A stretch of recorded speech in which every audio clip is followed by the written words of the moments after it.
এটা দুর্যোগ, এটা মোকাবেলা করতে গিয়ে আমরা যে জাতীয় ঐক্যের সৃষ্টি আমরা এখানে করেছি, এই অনন্য ঘটনা যেন আমরা হেলায় না হারিয়ে ফেলি। আমি আগে সরকারি সিদ্ধান্তটাই আপনাদের জানাই।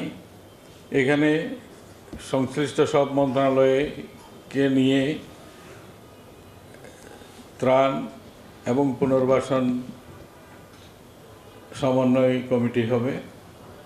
এই কমিটিতে স্থানীয় ছাত্র সংগ্রাম পরিষদের যা প্রতিনিধিত্ব থাকবে, নারীদের প্রতিনিধিত্ব থাকবে, স্বেচ্ছাসেবী সংগঠনের প্রতিনিধিত্ব থাকবে, আর্থিক প্রতিষ্ঠানের প্রতিনিধি থাকবে, মাইক্রো ক্রেডিটের যারা সেবাদান করেন তাদের প্রতিনিধিত্ব থাকবে।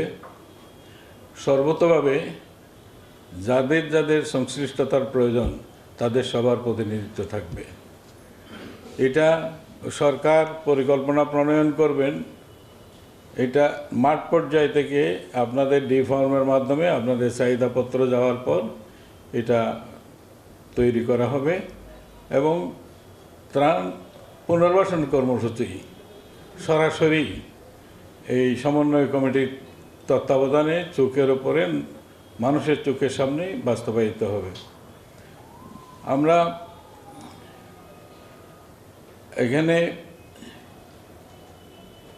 বন্যা, ত্রাণ এবং মানুষের সহায়তায় আমরা যে কাজ করছি এটা শুধু নয়, সারা বিশ্ব এটাতে যুক্ত হচ্ছে।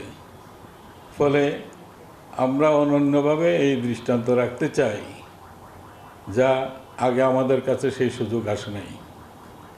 সংশ্লিষ্ট কর্মকর্তা এখানে যারা কাজ করছেন আর কোনো দোহাই দিতে পারবেন না যে বড় ভাইয়ের কারণে আমি এটা করতে পারছি না, অমুক চেয়ারম্যানের কারণে আমার পক্ষে এটা করা সম্ভব হচ্ছে না।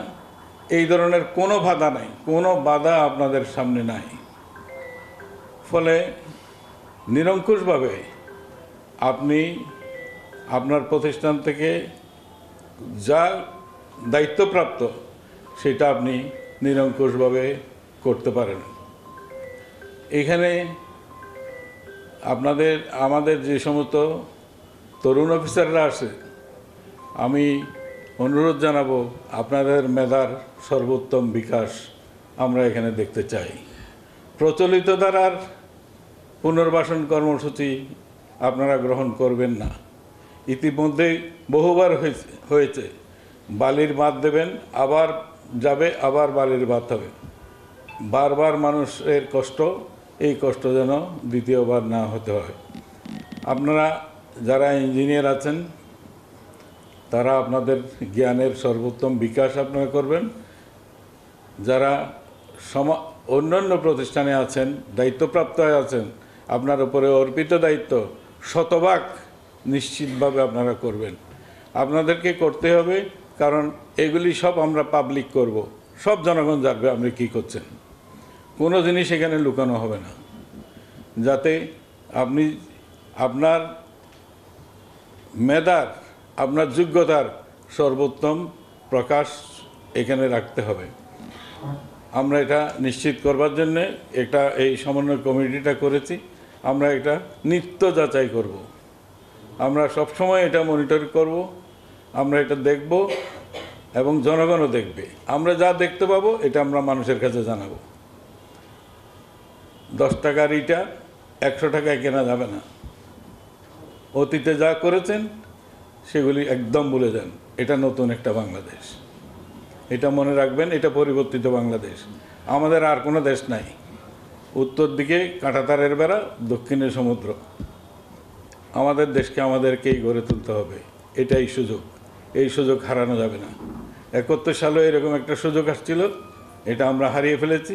53 বছর সময় লাগছে জনগণকে তার নিজের দেশ ফিরে পেতে। এটা বুকের রক্ত দিয়ে ফিরে পাওয়া হয়েছে। সংবিধানে আছে